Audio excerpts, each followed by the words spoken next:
Hello everyone and welcome to the round 13 wrap up.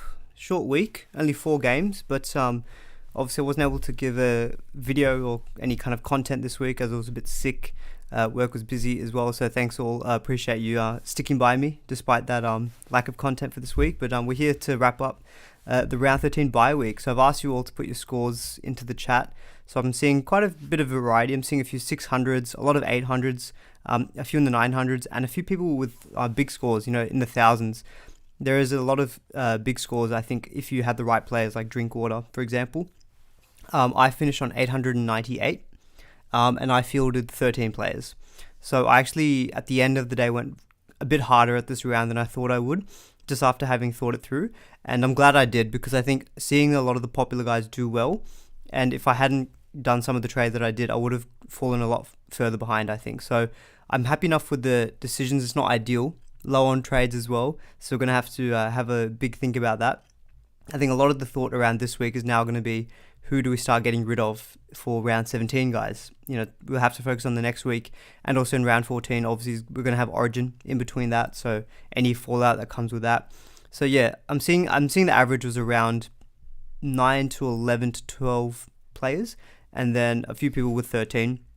So I can see Corey, for example, 1,053, 13 players looped Drinkwater. Yeah, Drinkwater obviously is the thumbnail. At the moment, he's the high scorer. Manu could update. He did really well. But, if you did have Drinkwater, and he probably was a very good VC, I think if you had Drinkwater, you probably were going to put it on him, given that he played on the Thursday. And so he was a very easy loop decision. I think anything over like 85, you probably would take the loop. Pretty safe points. I had Garrick, VC, so that worked out pretty nicely as well. He scored 99 after the updates. So yeah, I'll happily take that. But yeah, it was an interesting week. Only 4 games, obviously, to dive into. I don't really need to go through, I think, game by game. Similar to last week, I enjoyed when you guys were just asking questions, just having a bit more of a general chat. So yeah, I'm happy just to keep running with that format as well. Yeah, I'm seeing quite a few 1,000+ scores now. I'm seeing Darren 1,120 with 14 players. That's really, really big there. Massimo with 1,026 with 13 players. And it's really interesting to look at. Some people like Harry saying 780 with 11. Someone else with only 2 more players gets almost like 300 points extra. It really shows you the importance, I think, of getting the right guys this week. And I think it's been a bit more of a high scoring bye week, it feels, this week, because a lot of the popular guys did well. Drinkwater was a decent popular buy. I don't think he was heavily bought this week because he went poor last week, but the weeks prior to that he was doing well. Tamalolo, a lot of people would have held on to him. He did really well. He scored 80 points after updates, was really strong. Hamoli Olaquatu, who I actually bought this week, so I did sell Isaiah. So apologies, I wasn't as communicating on YouTube, but I was posting a lot on Twitter while I was recovering with some sickness and things, and I ended up selling Zayo. Apologies, you can see I'm still not quite recovered yet. So the reason I decided to sell was just, I think, with the Origin, reduced minutes, and I think trying to go a bit harder at this week, especially after Drinkwater did well. I did feel a little bit further behind, so I decided I was just going to sell Zayo. I think I did a bit of Excel spreadsheeting, and I thought someone like Olaquatu could probably outscore him, I think, for the rest of the season. And so Olaquatu did very well. Unfortunately, had a cork to the quad, I think it was, so he wasn't able to finish the game. I wish he would have, because he would have done really, he could have gone to 100+. He was really strong that first half. Moz, I think Hamoli could be a genuine keeper.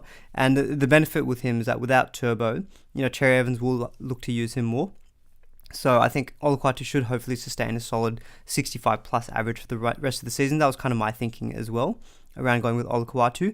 Now I can see Sticky Nicky in the chat as well. Where did the Grant out trend start? So it was kind of being toyed around, I think, last week. I know Wilfred on the SuperCoach Champions was discussing it heavily in his Late Mail podcast.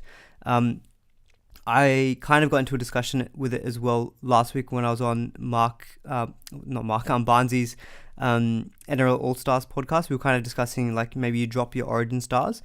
And then I think SC Playbook as well had a really good discussion around that this week. So I think a lot of a few of the podcasters were talking about it.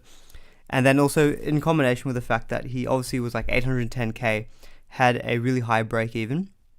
And like myself, I was struggling because the thing is, this week you couldn't sell those kind of dud players who covered this week. Like you couldn't sell like a Tui Pilotu, a Cooler. You wanted to keep all those guys to play this week, so you were trying to find cash elsewhere. And Grant was the best cash cow in terms of, releasing that fund, those funds, because he was so expensive and had that high break even. That plus the fact that he might miss some games. He might not back up round 14, round 18, might get his minutes managed. That was the main reason why people started to sell. And I actually ended up selling Grant as well. Bombshell. I know it seems crazy, but look, I think I'm not sure how comfortable I feel with it. I think if you had decent trade numbers, you could have done it with a lot more confidence. I had if I didn't sell Grant, I couldn't have got Manu this week. So 100 plus points from Manu that he ended up getting. Look, we'll just quickly show it there.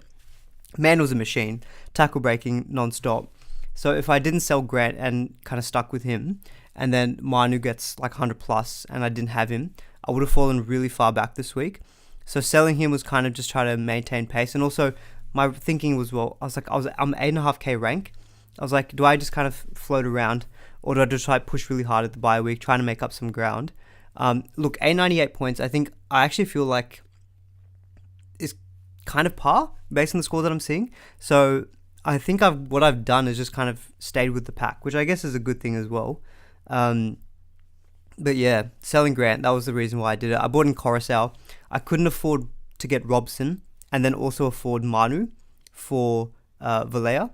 That's why I ended up buying Coruscant. I did prefer Robson though, and so he obviously did well, but Coruscant ended up getting 57, which I'm happy enough with. I mean, it did include a try assist, but look, I'll take those points. And Penrith do have a good run of games coming up as well. Let's take a quick look at some questions in the chat. The SSSC podcast, how you going? Who are you looking to bring in for round 17? Yeah, I think we'll definitely get into this discussion, because now that our attention is going to focus to round 17, yeah, we'll definitely talk about that throughout the stream. So no worries about that. Elliot was machined. Yep, Elliot did very well. I know the Whisperer, for example, has Adam Elliott. He scored that line break try, but take that out, still would have scored 72 points. So did well for anyone who bought him for round 13 coverage. Cleary to Reynolds. Now, Cleary is someone I'm not very confident selling, but look, Reynolds was top notch before he had this little injury period, but selling Cleary feels a bit higher risk than Grant. I don't know, but I have actually seen an article that says that Ivan Cleary might rest a bunch of his Origin stars in round 14. So now that I've sold Yo, I'm kind of hoping he gets rested, because that kind of validates my decision to sell him. So Ted's saying it in the chat as well. Grant gets rested and his BE is stinking it up. Yeah, so he'll lose a lot of money. So I'm hoping I'll flip Coruscant back to Grant, I think, in maybe round 18 or round 19. Because I think Grant is someone you're going to want for the rest of the season. Brods, how's it going? Yep, it's going well. It's been a busy week, but unfortunately got a bit of sickness. It's just going around at the moment, the change in weather. As you can see, I'm wearing a nice big jacket to keep myself warm. But no, I'm going well. Traded Grant to Robson. Yeah, that was a good move, Moz. I think I just touched on it just then. I would have preferred going for Robson over Appy, and that worked out well. Got that line break try. Really helped bump out your score. Sorry to hear you were unwell, man. I knew something was amiss when you hadn't replied to my query. Yeah, apologies. If anyone's questions weren't able to get onto. It was really busy with work as well. And yeah, being sick at the same time didn't help.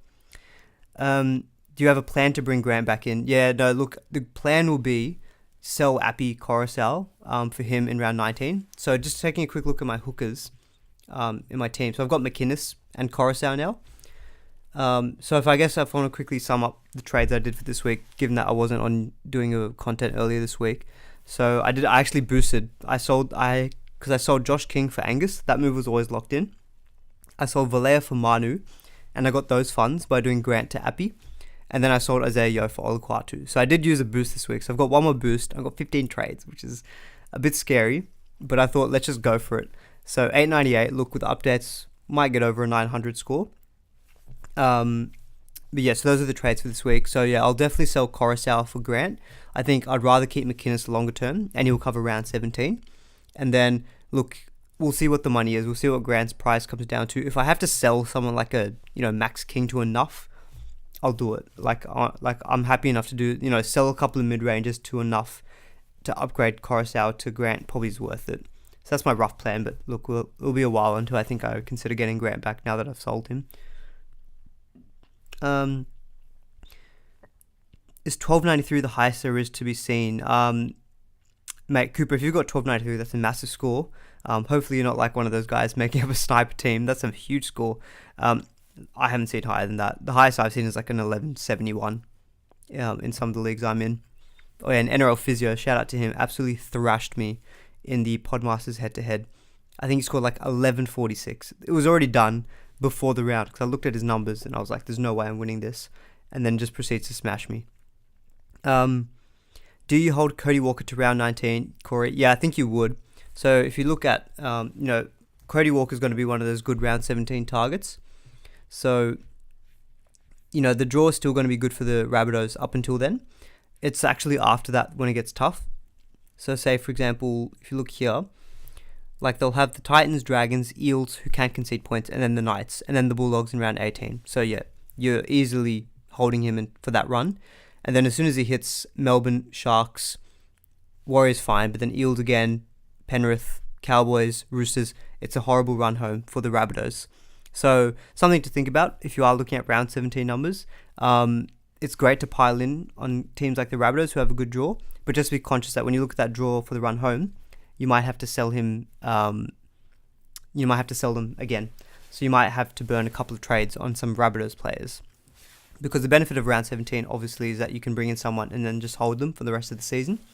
Rabbitohs, though, might be a different story. So I'm thinking about a couple. Campbell Graham, if he's still not playing for Origin, will definitely be a target. Cody Walker could be one. But with my 5-8 combination of Munster, Dylan Brown, I'm not looking to move off either of them too. Dylan Brown will obviously be a good target for round 17 as well. So for me, I'm probably not going to get Cody. I think I've got my 5-8s locked in, barring any injury. But yeah, Cody will be an option, and I think round 19 is probably a feasible target in mind as to when you'd want to sell. Man, Manu, what a player he is, unbelievable. Yep, I tweeted it. Hashtag Manu at fullback. Man's a beast. He got that line break try assist for Tupanua, and then he proceeds to just rack up about 85 points, 87 points in like base and power, ridiculous. 30 points in tackle busts. And then offloads, ineffective, 12 points, all those runs. Like, I will say though, like a few people say that he did stifle the Roosters' attack. Like I think in the last play, actually, in the very last play of the game, he had like 3 men outside of him. And I think they might have had potentially an overlap, or he might have been able to create one, but he kind of just went himself. So that didn't help, but look, for SuperCoach, that's fine. And yeah, a couple of people actually said, when is Pappenhausen back? Yeah, Pappenhausen, what I was reading was round 15. So look, round 15, he is going to be he'll be the biggest probably round 17 target, because I can't remember who the Storm play the Sharks in round 17, but you're still thinking you might want to captain Pappenhausen if he's back fit. Yeah, trying to get back in Pappenhausen. The guys who have Drinkwater, that's a nice flip to him. I mean, if I look at my own team, yeah, I'll have to sell I'll have to sell the likes of like an Aiken to a cheapie, and then I'll have to get rid of Cooler for Pappenhausen, basically, which is going to require a lot of money. Or I could use one of my other center wings, maybe a Targo, maybe a Talon. I don't know about selling Talon May. It's a good question, actually. Someone actually asked Tago to McInnes. Now, it's hard to say whether, the likes of Taylor May and Tago are sells. I don't think Taylor May was really a sell. Just that left wing spot, we saw all last year with Penrith, with To'o. They just do so well, on the end of tries. And then even Tago, he gets those attacking stats as well. So I feel like he's kind of a perfectly fine hold. The duel is really handy. So, look, I don't mind it, Pablo, if you're looking for round 17 numbers, but I would look at my own team, I'd probably think of I can see plenty of other trade out options as opposed to Tago. I look at the likes of Kula, Tui Pelotu, Karaz, Max King. They can all go before Tago, and then Aiken could be questionable as well. Glad you guys talked me out of Arrow to Tohu. Yeah, Tohu. I mean, Tohu updated to 47, but yeah, I think I suggested, in last week's stream that with that little knock, probably not worth a trade in. And I think, yeah, it's probably not still at the right time to be buying him. Burton, a sneaky pod. Yeah, look, Burton has done really well the last few weeks. It's coincided with their good draw. But like, look, that's why you want to pick these players up for their good draws. They can do well in the easier games. And obviously he did really well this week. Moving ahead. Now, obviously, we won't cover round 17, but look, Parramatta, the Tigers, the Sharks, and then the bye. You could maybe sell him in round 16 for a round 17 guy. Like, if you have a Burton, he could be one of those guys. Maybe via duels, you sell for a Pappenhausen. Yeah, look, he's been good, but I don't call him a season keeper, but look, he's been a nice pod. Like, if you look at the scores the last few weeks, 71, 57, 78, 75, and I think he went like high 90s, didn't he?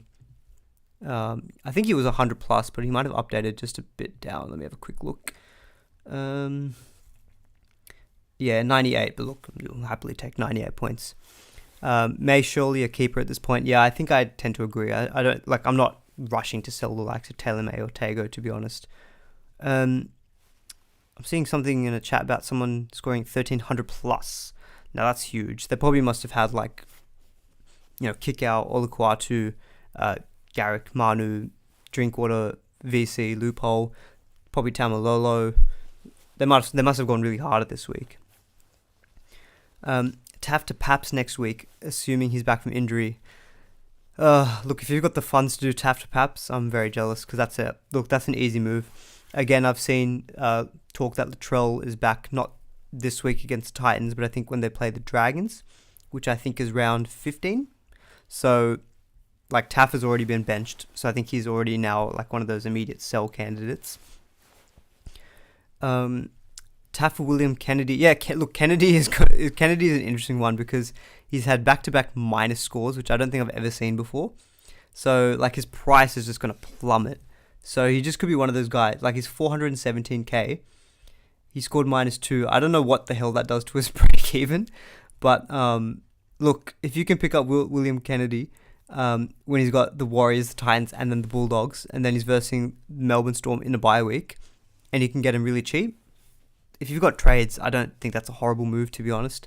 Hines should be backing up. He's the 18th man. So, yeah. Yeah, the Sharks run home. Yeah, I'm looking at it now. It is actually quite good. Like, apart from games against, Melbourne, at least they're versing the bye week. The Cowboys will be straight after Origin. And then it's really only the Panthers in round 19 that you'd say is hard. Outside of that, it's pretty good.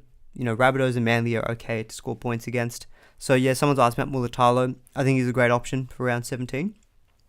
He's sustained a pretty good average throughout the course of the season. Down the left side, just wingers in general seem to be doing quite well. Or like we've seen it from last season, that the SuperCoach wise, they're doing quite well. So yeah, like Mulatalo for 17, he'll definitely be one of those key targets. Just on round 17, I know a few people were asking about it earlier. It feels like a good week for centres. This week felt like a good week for 2RFs. Tohu was maybe up for discussion, but definitely the likes of Kikau, Tarpany, Olakwatu, Angus. So it was all 2RFs this week. Round 17's 2RFs doesn't feel as populated, which again was another reason why I decided to go a little bit harder at it this week, because I knew that I could just pick up the likes of Angus and Olakwatu and just keep them for the season. Round 17 though, centre wings. So you'll obviously have Lomax, you'll have Campbell Graham, you'll have Talakai. If you haven't got him, you can buy him in centre wing now. Mulatalo. Someone's mentioned Jack Bird. There's a few options that you can consider in that centre wing. Obviously Alex Johnston. As Cassidy's asking, would you go Graham over Alex Johnston? If we start to see more of the kind of I would say Campbell Graham's more of a season keeper because he's going to be that more stable option that you can hold for the rest of the season. Like, even though they have that tough run coming up, he's been basing like 40, 45 points a week. So he's fine to play even in those tough matchups. Whereas AJ, you really want to be picking and choosing for those high upside games. But when it comes to those tough games, you're probably going to want to sell because he doesn't have that base to really hold you through for steady scores. So I'd say it really depends. If you've got more trades to play with, you can flip in an AJ and flip out. If you're trying to maybe just lock in someone who's more stable, then I'd probably say a Campbell Graham. That would be my kind of way to maybe split the two. Who was asking, is May to Mulatalo sideways? Yeah, I think so. Look, Taylor May, for me, I don't actually think I'm going to be selling Taylor May at this rate. What's the Eels draw looking like? Yep, so the Eels will be obviously another big round 17 target. I love that no one's asking about round 13. We're all just talking about round 17. It's good. Don't worry about reviewing the games. Let's talk about round 17. I'm all for it. So yeah, Eels actually don't have a horrible draw for the rest of the season. So Bulldogs in round 14 is great. Now, Roosters in 15 is a bit tougher. Then the Rabbitohs, which is fine, I think, to score points. The Tigers in round 17. So that's the thing, their round 17 matchup is a great one. So it's definitely a week that you can look to target them for maybe a captaincy purpose. So the likes of IPAP, absolute must, I think, for that week. Dylan Brown, if you want your 5'8" and you don't want to get Cody, he's probably going to be the next best. Who else is there? Moses, obviously, from the same team. Madison, look, he's in the Origin squad, but, come game 3, if maybe New South Wales locked up the series, hypothetically, maybe he doesn't get a run, maybe Freddie puts in some other players, so then Madison would be a consideration. I saw someone earlier in the chat, apologies, saying Mike Sevo. Oh, there I can see Ted. Sevo versus the Dogs. Yep, Mike Sevo. Apparently he's played a few games in New South Wales Cup and should be ready to go from this week onwards. So I wonder what his price is. He's similar to AJ, he can blow hot and cold. He doesn't really have that much base. You're just buying him to score tries.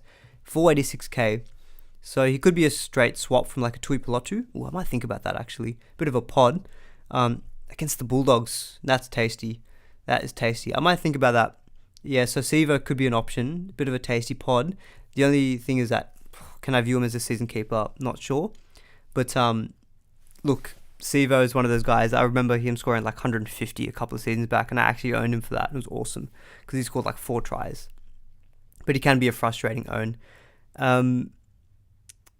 Yeah, Latrell should be back for Origin 3, which should help the case for Graham. That's true, yeah. You'd imagine that Stags. That's the thing, actually, if anyone who has Stags and you've held him, I imagine Stags, he might not actually stay in the Origin team for Game 3 when Latrell comes back. He might stick with White and Latrell. So that's something to think about. If you are a Stags owner, you might be able to hold until round 17. So how do the Broncos draw? Let's have a look at it. It's taking a bit of time to load up, so I'll wait on that.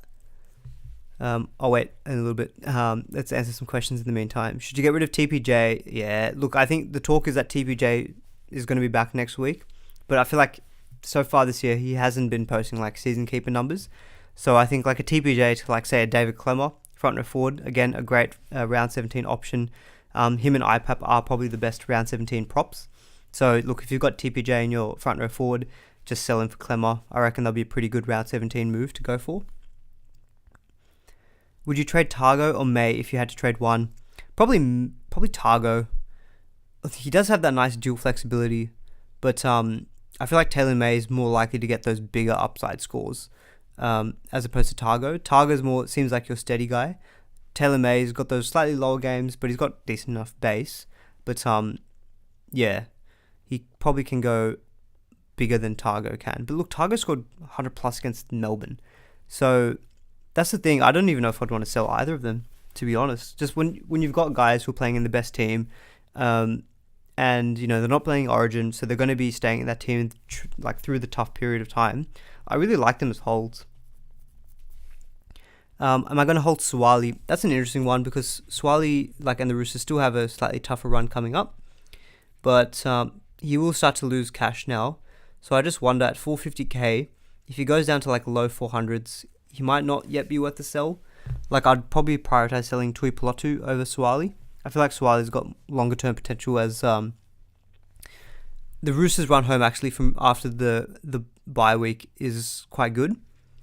So if you have a look at it here, Dragons, so I'm looking from round 18 onwards. Dragons, Knights, Manly, Broncos. So pretty good run there. Then it's the Cowboys, but then it's the Tigers, Melbourne, and then Rabbitohs. So I feel like it's a pretty good run there that you could maybe just hold Suwali and play on matchups. So I don't think he's an immediate sell. Excuse me. And look, he's got talent. Let's call it the Suwali saw. because, man, that guy has got some bunny rabbit hops. He can leap. Like someone was, I think it was Lockyer on commentary saying it's basically Israel Folau 2.0, which is very true. Siva could be a good fifth centre wing and play him in matchups. Yeah, similar boat, I'm thinking as well. So I could do that as a cheeky play. And we know the left wing spot for the Eels is a good spot to be in. With Sean Russell played one game, scored 87 points for us, and never to be seen again. Should you trade Hines in for Latrell when he returns? Oh, okay. So you're saying should you trade Hines for Latrell? No, I think Hines is a season keeper in my opinion. So no, I wouldn't be doing that. Just seen a 14-12. That's got to be a sniper team, surely. Hopefully it's not, but yeah, that's 14-12 is ridiculous in a bye week. Will Cleary get rested a bit from here? Yeah, I think he definitely will be, David. I think it's just inevitable with these Penrith guys. Like, as I mentioned earlier in the stream, I've read an article suggesting that Ivan Cleary could rest a lot of his Origin stars. And the thing is, he's got adequate replacements. That's the thing. I think he's learned that lesson from that year when they lost the grand final. I think he played them quite a bit more than he probably should have in hindsight. And he learned his lesson. Like last year, he rested them and they were able to finish strong. And obviously, Cleary's had that injury. He wants to wrap him up in cotton wool. And he's got good replacements in Sean O'Sullivan. And Kurt Falls had a really good debut for Luai. So he's got the depth at the Panthers. So I think, Cleary was definitely going to get some rests. But he's one of those guys where, like, at halfback, you can't see anyone other than him doing best average-wise. So for me, like, Cleary, he's just going to be one of those guys that you hold. Like the halves, you would have noticed this week, halves and 5'8", unless you had Drinkwater in that position, no one really played someone from there. Because the best guys typically just seem to be like your Origin guys, like Hines, Cleary, Munster. They're all Origin players. So they're just going to miss out. You just kind of have to cop those weeks where they miss out. So Zach's saying you're getting in Lomax this week. Yeah, we can talk about Lomax. So obviously I've got him. I'm happy with that. He'll cover round 17. Fingers crossed, barring any injuries. Cowboys this week is a bit tougher. So I don't think he's a must-buy this week, although he does have a negative break-even, doesn't he? Yeah, and he does have a negative 5 break-even. And he's 550k. Okay, he's a bit more expensive than I thought. I think because I remember buying him a bit cheaper, that's why. But yeah, look, this week, I mean, Cowboys, the thing is, Cowboys looked good against Titans, without even missing some of their Origin stars. Look, albeit the Titans look pretty poor. Look, Lomax will be a good buy this week, but I feel like this week he's not going to go huge. So you might be able to wait until maybe closer to round 17, but look, I can't fault getting Lomax in this week. Is Drinkwater to Brown sideways?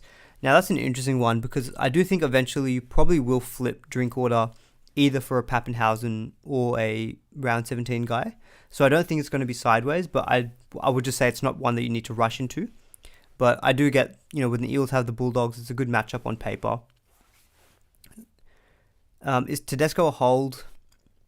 Yeah, Riley, kind of depends on trade situation. I think, if you didn't sell him this week with the buy plus Origin rests, I feel like now you may as well just ride it out with Teddy.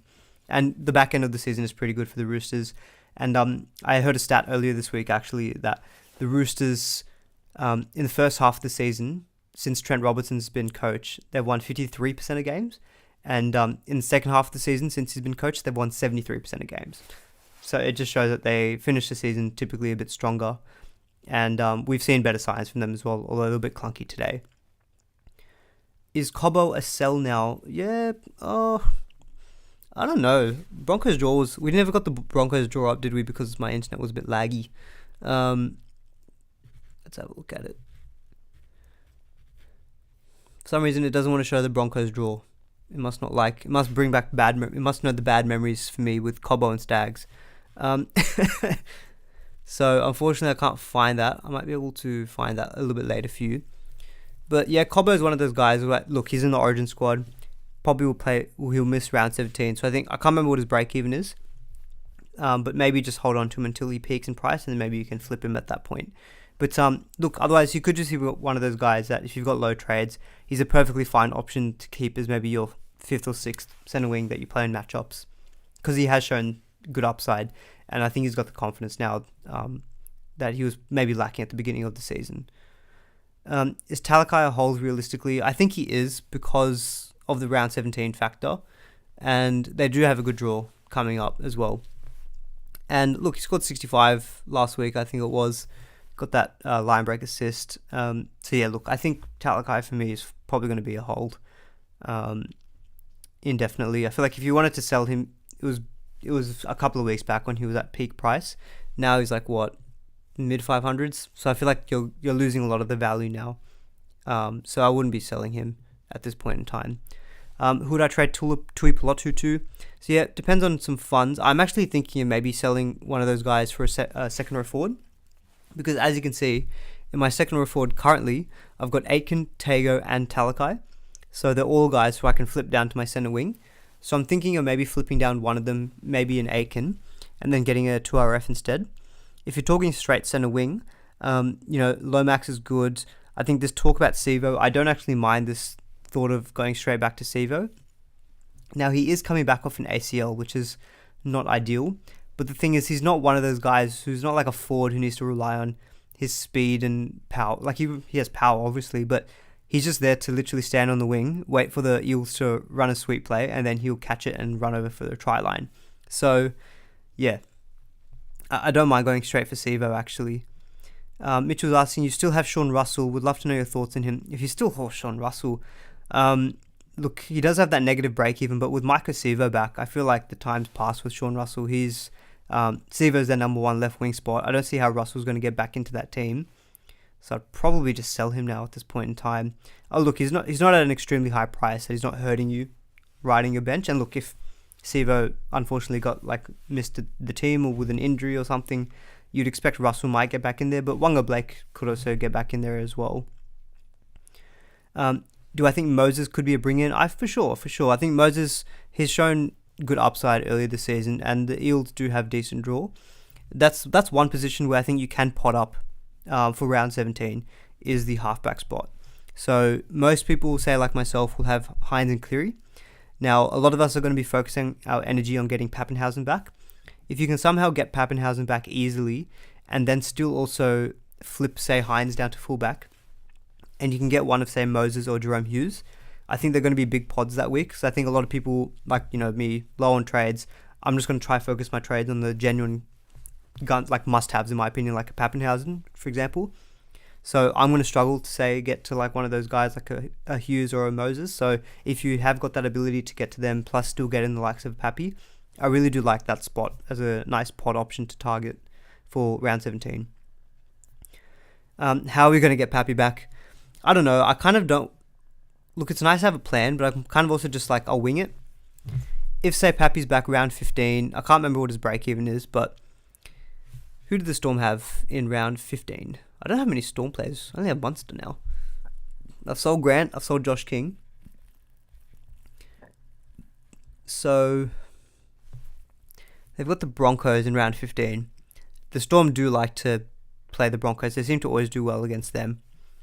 Then they've got Manly, then the Sharks. So it's not super, super easy, but it's a Storm. So I feel like it kind of is irrelevant. And it's Pappenhausen, goal kicking. So, yeah, how am I going to get him back? I might just have to sell... Like, Kula is how much? Kula is about... Let me turn this off. He's only 280k. Great. And Pappenhausen, I think, is like 900k, isn't he? Yeah, I'm going to have to sell someone big, I think. Someone like a mid-ranger. It might be someone like a Tago or an Aiken. Like, generally, if I have to nuff that position, but I've got enough depth, and that lets me get Pappenhausen back, then I'll do it. He's just one of those guys that I don't think you can afford to not have, especially if he is in a bye week. Break even to 130, yeah, I think it really depends when he comes back, and also the way he comes back from his condition, because he was, correct me if I'm wrong, injured with a knee plus a hamstring. I know NRL Physio, shout out to him. I'll be listening to his Magic Sponge podcast. Physio, if you are a listener or viewer, do feel free to also give a quick shout out on how you absolutely smashed me in the Podmasters Cup League. So yeah, that's something to think about. Is he going to come back at peak condition with a hamstring? It's always a bit touchy, I think. Break even of 130. So maybe there's an opportunity to be able to wait a couple of weeks with him. Finn, you got 898. Join the club. Got the same score this week. Good stuff. is Cody worth a hold? I think he is with the draw Riley. Up until round 19, we were kind of talking about it earlier. I do think that he's a perfectly good hold until that point in time. And look, I know I sold Cody. That was more of a gut feel. Plus, I just like Dylan Brown a lot. I kind of just wanted to own him. But Cody Walker's been good if you bought him a few weeks back, you know. And the draw's still going to be good. So I think he's definitely worth a hold until round 19. Mitchell, you make a decent point that, you know, Bellyache might, cushion Pappenhausen. He's got adequate replacements, and, Nick Meaney can cover there if he needs to. Although Meaney's good, but he doesn't cover Pappenhausen. Might have to sell Madison to Paps. Yeah, that's a tough one. I wouldn't be trying to justify, selling Madison because he's now less of a pod. I don't think that's a great way of thinking about that, but I know you're obviously pretty switched on yourself, so I know you're probably not genuinely thinking that. But playing Origin is not great, but I think Madison's shown, like, 2RF hasn't got that many great options so far this year. Fafita's was the guy at the beginning of the season, ups and downs, injuries. So maybe Fafita's someone we need to look at. I feel like Madison's a fine hold, Moz, but yeah, obviously it's team dependent, on your how you're going to get back to Pappenhausen. I think that'll be something we have to might just be something to think about if you are looking at doing trades in the next few weeks. If you can make money where you can, it'd be good just to be able to afford those guys. And I also have to think about getting in Grant. So I feel like really Pappenhausen and Grant, and maybe a couple of other center wings like Graham, Mulatalo, might be me in terms of my priorities. And then that might be it. Leave the rest of the trades for injuries. Is McInnes a good buy? I think he is, yeah. Like at the hooker position, I think he will be he probably is going to be the best round 17 cover. You've got Blake Brayley as well. I don't even know if Chris Randall's going to be still in the team by then. Depends on what Jaden Brayley's return is. But yeah, McInnes will be a good option that week, for sure. Drinkwater paid off this week. Yep, Drinkwater definitely paid off big for any owners of him. Ramian has had good periods this year as well. He's got that similar style to like Amanu, where he just gets a lot of tackle breaks, likes an offload. So he is also an option. But I feel like with Ramian, he's kind of done this where he's flattered to deceive at times, where he has had these big games, but then he kind of cooled off a bit. This happened last season. Whereas Mulatalo, I feel like, has got pretty consistent this season so far. So I would prefer Mulatalo to a Ramian, but he could also be a pod option. Katoa you can throw in there as well. But I feel like Katoa's actually suffered without Ramian since he's been suspended. So Katoa might be someone to think about when Ramian comes back, because when Ramian wasn't in the team, like Connor Tracy's a really good utility, but they definitely would like to target their side with Talakai and Mulatalo. When Ramian comes back, that might be better for Katoa. So something to think about. Maybe Katoa is actually a nice pod to Mulatalo. I think he's probably a little bit cheaper as well from memory. Do you reckon Cleary or Pappy is a buy? Like, look, Pappy, when he's back fit, I think will be, because you might get Game 3 Origin, potentially. That's something that we'll need to think about as well, and we can't really make that call on that yet, because it really depends on how the series plays out, for example. How much is Cleary? It's 800k. Yeah, look, if you don't have Cleary, and he's coming up against the Knights and then the Warriors in 14 and 15, like, he'll be genuinely maybe the most highly capped in those 2 weeks. So, and you're looking to sell Taff, look, I know he might get rests, but Cleary is Cleary. I feel like you can afford to get him at any point during the season. It doesn't feel ideal during the Origin period, but look, Corey, I can kind of get the FOMO of not having a Cleary, but yeah, look, if you can only get one of them two, it's hard to say. We just don't know. Cleary might pull up lame from Origin, for example. So yeah, I'll reserve my judgment on that one. Alright guys, we're about 40 minutes. We'll go for maybe about another 10 to 15 minutes. How about that? I love that we've barely talked about round 13 though. Everyone's asking about round 17, which is nice. Everyone's forgotten about this week already. We're all looking ahead. But yeah, shout out here again to Physio. Look how good, like, I was done after the first game. He had Drinkwater, Lolo, and Robson, and Fermor just smash me in the first game. And then everyone else we had was common. So I needed Tui Pilotu to score about 300 points, and he gets 17. Didn't work out for me. But if anyone is thinking about like past scores, so I took an average of the Podmasters. The average in the Podmasters Cup was 949. Now, obviously, a lot of these guys are planning for the bye week, so they're going to obviously be on the higher end of it. But I feel like most of them all did pretty well. So I feel like my 898 was actually on the lower end. But at 8.5k, I'm hoping for green arrows at least. Nick Meaney is sell. I can't really remember what Meaney's done the last couple of weeks in terms of his scores. I'm not saying that in a bad way, like he's done nothing, but I just can't remember what he's actually scored. So I'm just going to have a quick look for you and see. 3-round average of 49. It's not ideal. I think he'll be one eventually when Pappy's back. I mean, if you look at the games coming up, the Roosters in 14, it's not the easiest. Has got a break even of 64, which is achievable. But yeah, it could be someone I think is a sell candidate. Lolo dropped an insane 80. Yeah, he kind of just reminded people, like, beginning of the season, he was fine. He just had a couple of annoying weeks where, Peyton rested him. Then he had the injury doubt, and then he comes back and brains it. So I could even look. It's like I could actually afford Tuipulotu to Lolo next week because Lolo had like 100+ break even. I could even just. I mean, it's counterintuitive from a round 17 perspective, but I actually don't think I'll sell Tuipulotu this week though because I think Manly have the Tigers this week, and I probably wouldn't. I'd probably play him this week. Yeah. Round 15 he's got the Cowboys. I think I'd sell then. Cowboys in Melbourne and then the bye. Yeah, I'll sell Tuipulotu in 15, most likely. So next week, depending on break evens, I might not do anything. I might just hold trades because Kula's still at a cheap price, and he obviously is playing the Tigers as well. Suwali to Lomax or upgrade Kula to Lomax. Interesting one. I feel like Suwali could be a nice depth option. Obviously, that does mean you're spreading funds a bit more, so just have to think about that in the future when it comes to trying to get in the likes of Grant Pappy back. So yeah, like obviously for an overall team point of view, I'd say Cooler is a better sell for Lomax than Suwali, but obviously money does have to come into consideration there. But look, Cooler you're never really going to play, I think, feasibly. Suwali you might on matchups. So I'd probably like straight decision. I'd say Cooler to Lomax if you can afford it, but just think about obviously the implications of that money wise. Thank you, James. Welcome back. Glad to see another stream tonight. Keep it up. Thank you, mate. Yep, feeling better, which is good. Was wondering if Yo to Clemmer is sideways. No, I don't think so. And there's this talk, obviously, that Panthers might rest some of their key stars. If Yo gets another rest this week, then I think he probably is a fine sell because Clemmer's going to get 14, 15, 16, 17 in the next month.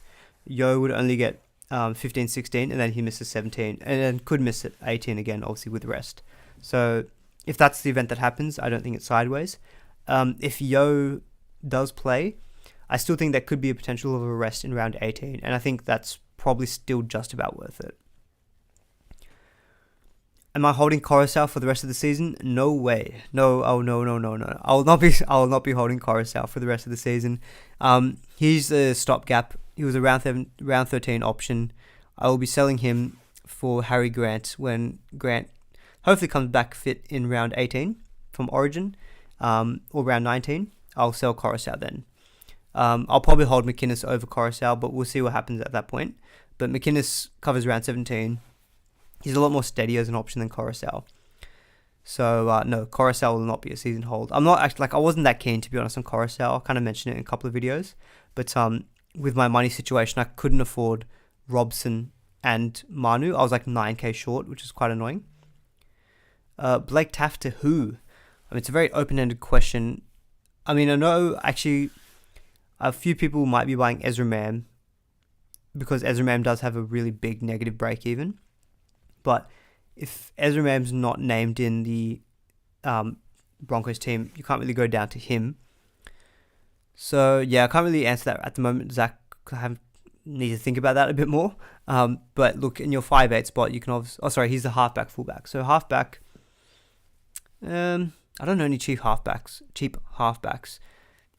If you've got trades, like maybe Hastings, I don't know, it doesn't feel ideal. Croker. Is that Lachlan Croker? I'm going to guess. Did he score well this week? I can't even remember. Let's have a look.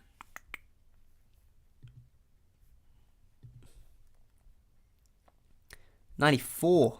He did very well. Yeah, 2 try assists. I feel like Croker, he comes in every now and then with these big games. Average of 55 is pretty solid. But I feel like now, like if you're going to buy a hooker, you're probably just going to want to get the round 17 coverage. He's actually been okay. I feel like at that same price, I'd probably just get McInnes, cover round 17, and I'd say more confidence in him as a season keeper. You brought in Coruscant this week. Should you trade him for McInnes? Eventually, yes, maybe Pablo, but I don't think you need to rush into it. One good thing with Appy, at least, is that the Panthers do have a good draw. So he might be able to do well the next little run of games. So look, he's got the Knights and then the Warriors, and then he has the Roosters before the bye. So I feel like in round 16, you can make that swap, or you could just wait until round 17. There's no harm in, like McInnes, I know he scored a try last week and got 94, but there's no harm, I think, in just waiting until round 17. We saw it with this last bye week that players can get injured just before, and it's really frustrating when you're trying to plan it earlier. So, yeah, I think you can give it a few weeks. Round 16, you can do it, or maybe in round 17. But I don't think that's a bad trade, though. Is Olukwatu a must-buy now? A must-buy, I wouldn't say no, but he looked damn good. He looked good. I mean, the Warriors defensively were not great. And obviously they had a man down as well for 10 minutes. But yeah, Olukwatu without Turbo tends to look better. And also it's someone on Twitter a few weeks ago did some stats analysis, and he has averaged more without Turbo because Cherry Evans likes to hit him more. So I don't think he's a must-buy, but look, I'm actually happy I bought him. I think he is a feasible sell. I think he's a feasible hold for the rest of the season. But yeah, it's one to think about because I feel like second row forward for round 17 doesn't have that many options. Xavier Savage for Taff. Look, I know Savage scored a try today, but still, it's Ricky. And I feel like Raiders have looked better, but I'd feel like I'd just rather just go for a round 17 guy now. DCE loves Olukwatu. Yeah, he does. He really likes to play him on the short balls. Okay, we might go for another 5 more minutes, guys, and then I'll head off and have dinner. But give the stream a like as well if you are enjoying it. I'm happy to answer all these questions. It's good. I'm actually glad that we're thinking about round 17 because we get so fixated on round 13. But really, this week is going to be tricky. I think Moz, you might have asked it way at the beginning of the stream. How does TLT get impacted with Origin? I think what happens is I think the teams just name them, but they might name like an extended squad. So say, for example, the Panthers might just name Cleary and Isaiah Yeo, but then Sean O'Sullivan might be in the extended reserves. What was the guy playing the 13? Like Eisenhuth, he might be there as well. So I think they just name the teams as they expect.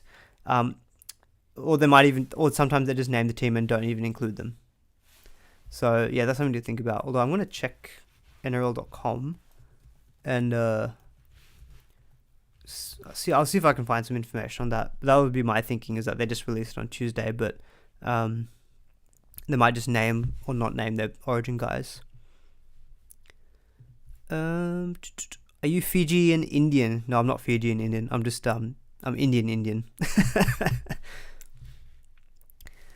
Frawley killed you with a 10. Oh, yeah. Look, I don't think I would have ever have suggested Frawley as a buy.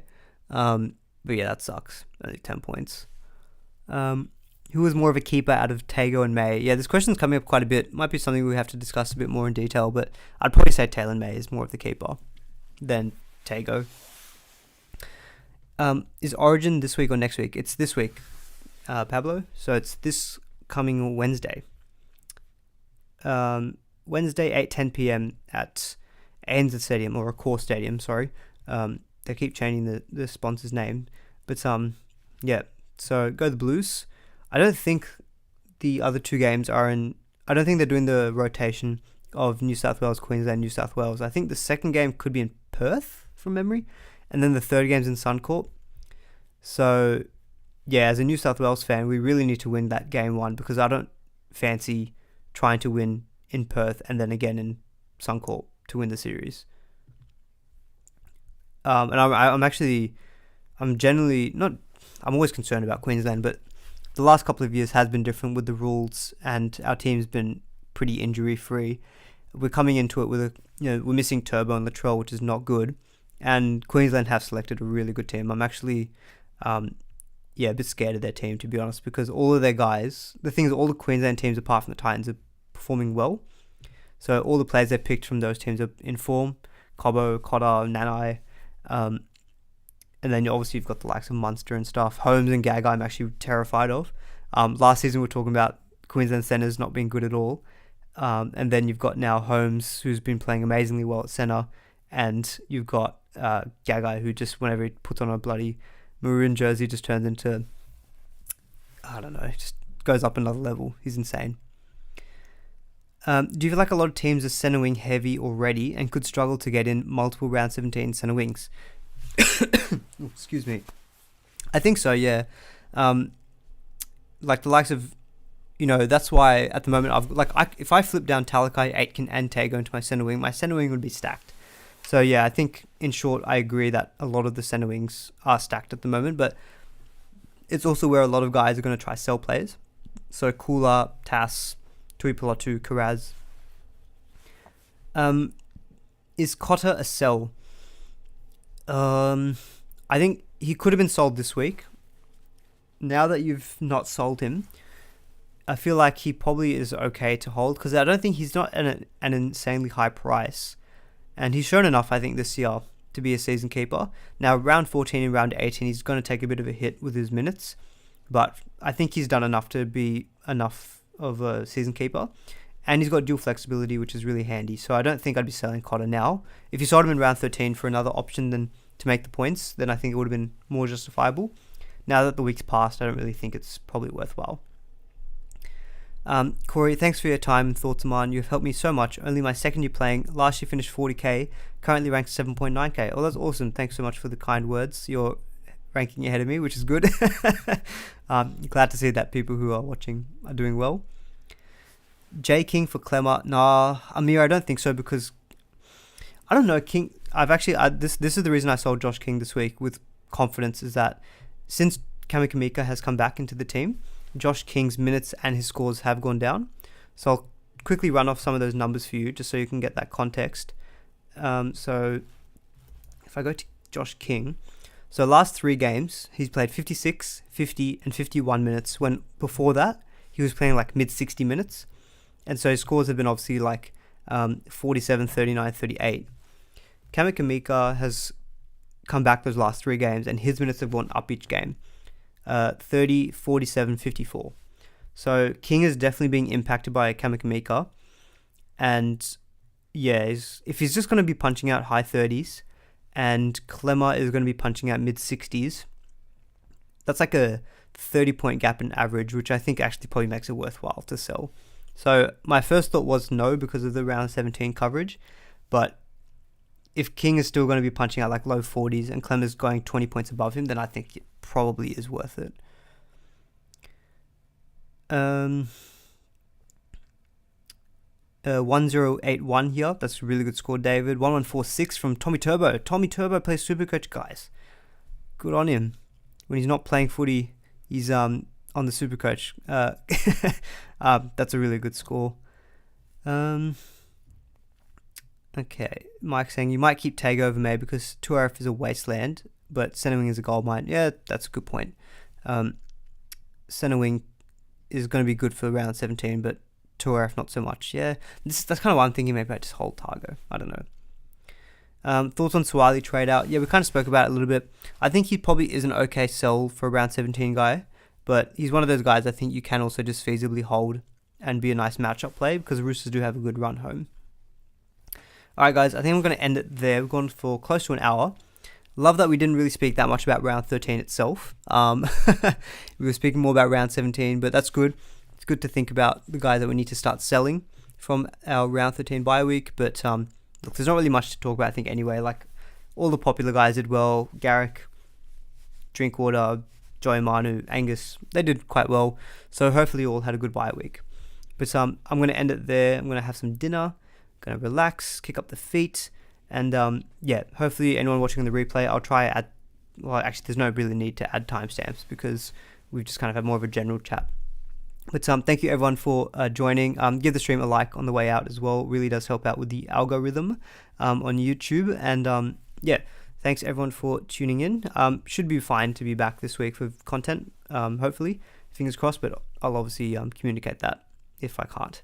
All right, guys, thanks everyone for joining. See you all in the next one.